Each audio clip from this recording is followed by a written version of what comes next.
Hello, Radhe Radhe. आप सभी का हमारे चैनल में बहुत बहुत स्वागत है। आज की वीडियो में आप सभी के साथ शेयर करूंगी पार्थिव शिवलिंग या पार्थिव शिव परिवार का पूजन जो है ना, आप अपने घर पर सरल तरीके से कैसे कर सकते हैं। घर में अकेले हैं, कोई आपको अगर कोई बताने वाला नहीं है कि पूजा कैसे की जाती है, तो ये वीडियो आप लोगों के लिए बहुत महत्वपूर्ण होने वाला है। तो सबसे पहले आप पार्थिव शिवलिंग बना लें या शिव परिवार बना लें।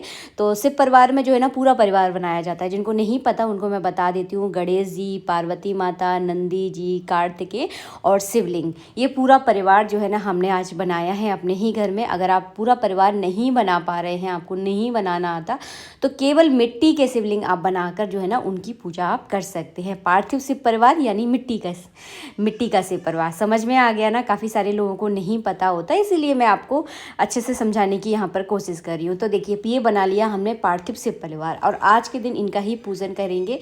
और पार्थिव शिव परिवार का पूजन या पार्थिव शिवलिंग का पूजन अगर आप करते हैं तो इसका जो शिव पूजा का अनंत गुना फल जो है ना आपको प्राप्त होता है। सावन के महीने में इसका बहुत महत्व होता है।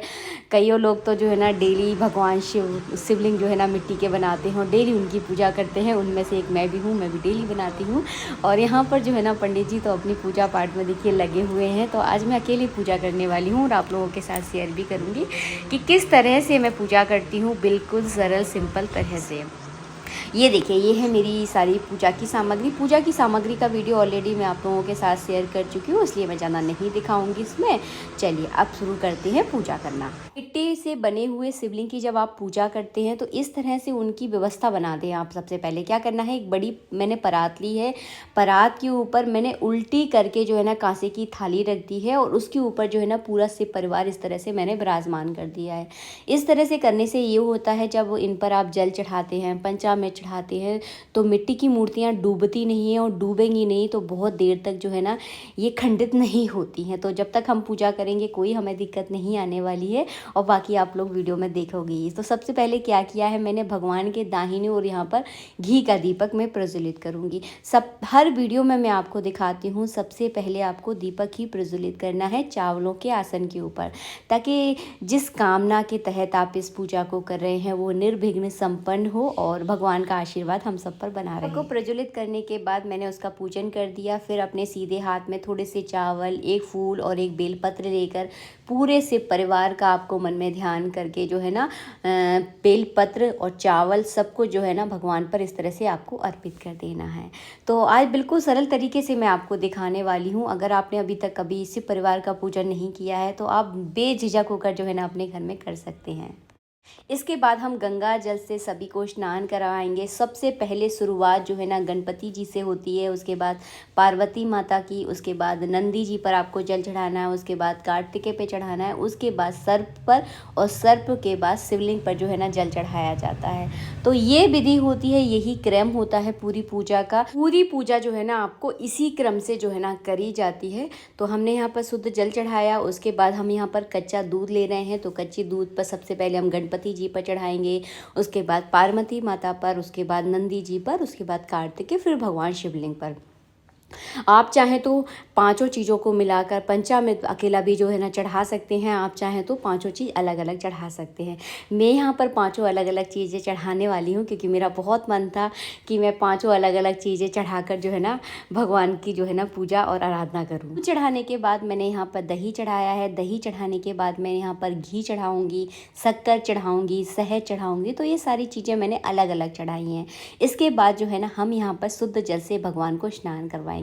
आशा करती हूँ जितना मैं आपको बताती जा रही हूँ आपको सारी चीज़ें अच्छे से समझ में आ रही हैं। कहीं कोई चीज़ अगर समझ में ना आए तो मुझे आप कमेंट करके बता दें, मैं वहाँ पर आपको रिप्लाई करने की पूरी कोशिश करूँगी।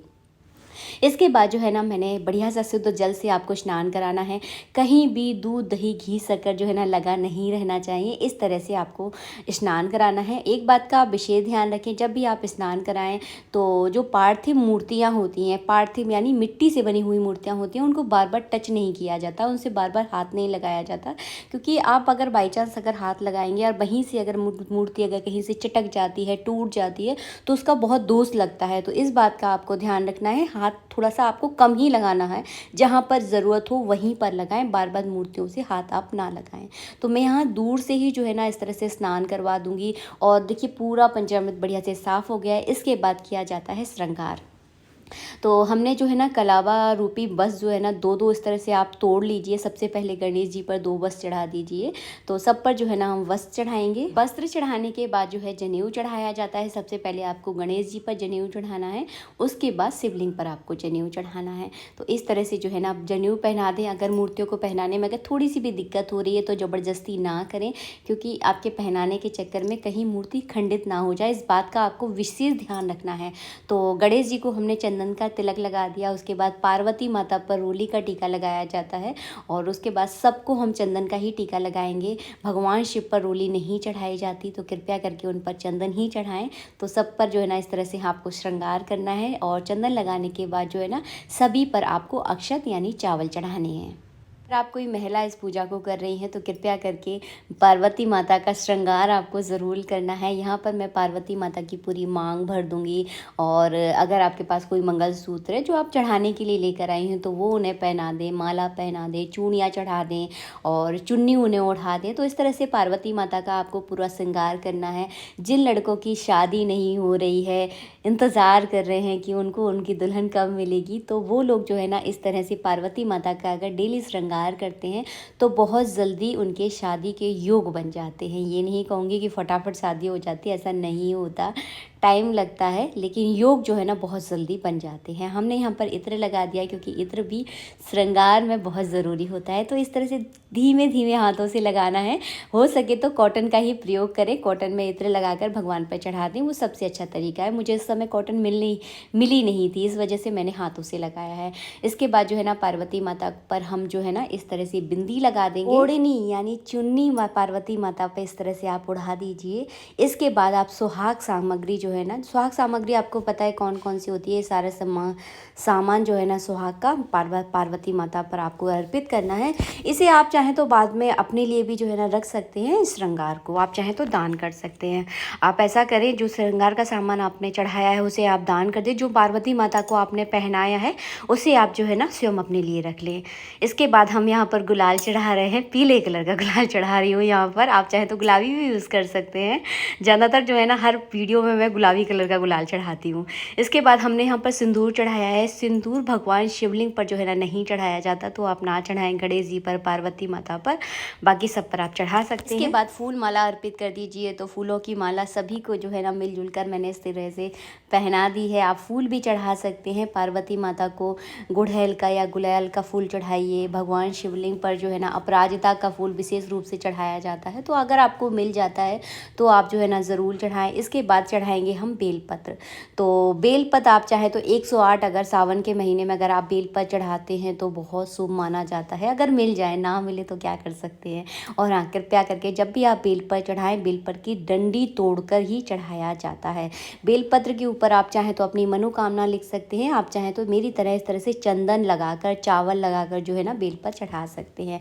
तो हमेशा इस तरह की संख्या में आपको चढ़ाना है। 3, 5, 7, 11, 21 ये वाली संख्या जो है ना होनी चाहिए जब आप बेलपत्र चढ़ाते हैं। ये देखिए, ये है अकौआ के फूल। अगर आपको मिल जाएं तो इनका भगवान शिव का इनसे श्रृंगार ज़रूर करें। धतूरे की घटा चढ़ाते हैं, तो इस तरह से जो है ना भोलेनाथ भगवान का श्रृंगार किया जाता है। ये हैं उसके फूल, कन्हेर के फूल इनको बोला जाता है, ये भी ज़रूर चढ़ाए जाते हैं। धूप दीप दिखा दे।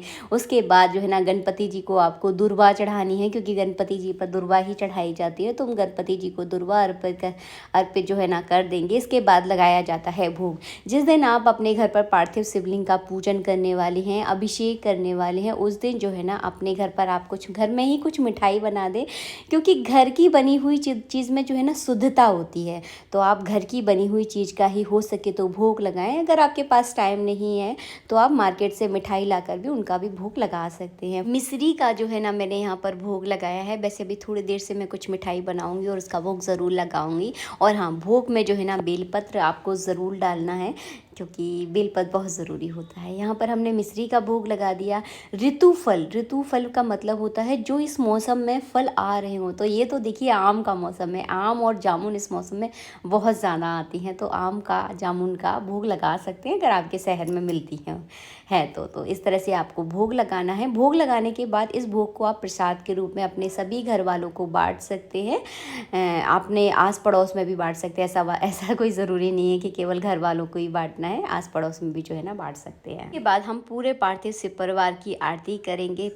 अपने भी पूरे परिवार को आप इस आरती में ज़रूर शामिल करें, क्योंकि परिवार की आरती परिवार के साथ मिलकर हो तो आनंद ही कुछ अलग होता है। तो सबके साथ मिलकर आपको आरती करनी है। और हाँ, एक बात इस वीडियो में मैं बताना भूल गई, भगवान शिव पर भस्म और भांग आप ज़रूर चढ़ाएं। ये सारी सामग्री आपको मार्केट में इजीली मिल जाएगी। यहाँ पर आरती करने के बाद हमने जल का अर्घ्य दे दिया है। जो भी आपकी मनोकामना है हाथ जोड़कर भगवान के सामने बोल दें। अगर आपके लिए वो चीज़ योग्य होगी तो ज़रूर आपको मिलेगी। और इसके बाद जो है ना हम यहाँ पर पुष्पांजलि कर रहे हैं। पुष्पांजलि का वीडियो ऑलरेडी मैं आप लोगों के साथ शेयर कर चुकी हूँ, तो आप देख सकते हैं कि किस तरह से जो है ना पुष्पांजलि की जाती है। आशा करती हूँ वीडियो आपको बहुत पसंद होगा। बिल्कुल सिंपल सरल तरीके से जो है ना पूरे पार्थिव शिव परिवार की मैंने पूजा आप लोगों के साथ शेयर की है। यहाँ पर मैंने रुद्र अभिषेक नहीं किया है। अगर आप रुद्र अभिषेक करते हैं रुद्री से तो थोड़ा सा ज़्यादा टाइम आपको लगता है। जय श्री राधे मित्रों, राधे राधे, ओम नमः शिवाय, राधे राधे।